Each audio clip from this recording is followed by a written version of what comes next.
Mga kapatid, nandito ko ngayon sa Morning Star Drive, Sunville Subdivision, Quezon City. Ngayong araw na to ay pinuntahan ko ang bagong bukas ng paresan ni Diwata. Kung talagang maraming kumakain at marami siyang customer ngayon, alamin natin kung dinagsa ba siya.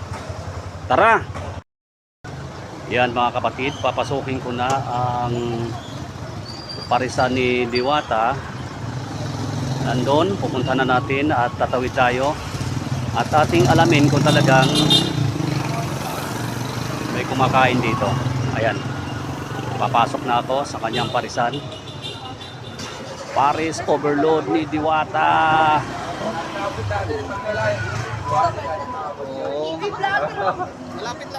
Yung sir, vlogger yan sir. Sir, shout out. Tingnan nyo naman mga kapatid, pagpasok ko pa lang dito, ang grabing tao, dagsang-dagsa sa sobrang sarap sa Paris Overload ni Diwata. Tingnan nyo mga kapatid, ang haba ng pila. Hindi ka nalugi sa lagang 100. Paris Overload ni Diwata, only rice, only sabaw, may kasamang soft drink. Saan ka pa? Dito ka na. Wow, maliwalas. Ang linis. Ito yung bagong parisan ni Diwata. Kita nyo naman oh, ang daming tao. Saan ka pa? Dito ka na pupunta. Dito sa parisan ni Diwata. Dito sa Morning Star Sunville Subdivision sa Quezon City. Ito yung mga sahog niya sa Paris Overload. Kita nyo naman oh, ang sarap, di ba? Saan ka pa? Dito ka na oh, ang linis oh. Ang linis, lalo na yung mga lagayan nito. Dito mo naman oh. Wow! Ito yung sikin niya. Pritong manok. Isang sikin, 2 taong kakain sa sobrang laki nito.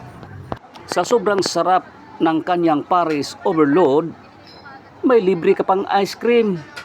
Pipila ka lang. Tingnan nyo naman oh. Saan ka pa? Saan ka pa maghanap ng Paris na may libreng ice cream? Kay Diwata lang.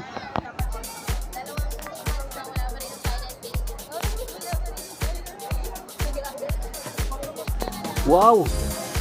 Padami ng padami yung tao. Oh?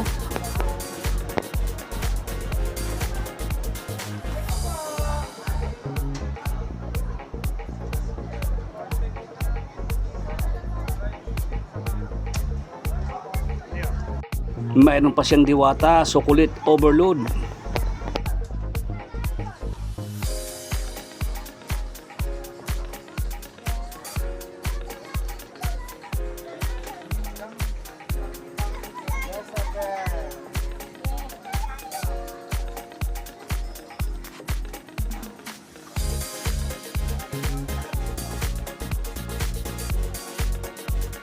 At mayroon pa siyang Diwata Hotdog Overload.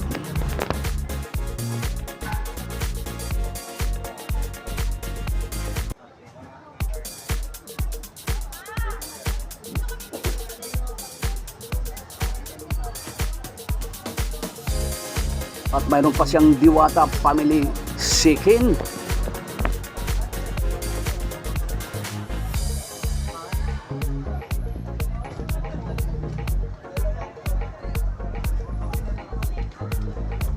At mayroon pa pala siyang Diwata Spaghetti Overload. Shout out kay Angelo Nobles sa Bacolod. Ingat ka lang. Ingat ka. At shout out din kay June Piton TV. God bless, June Piton. Video, also subscribe our channel and click the notification bell for more updates. Thank you.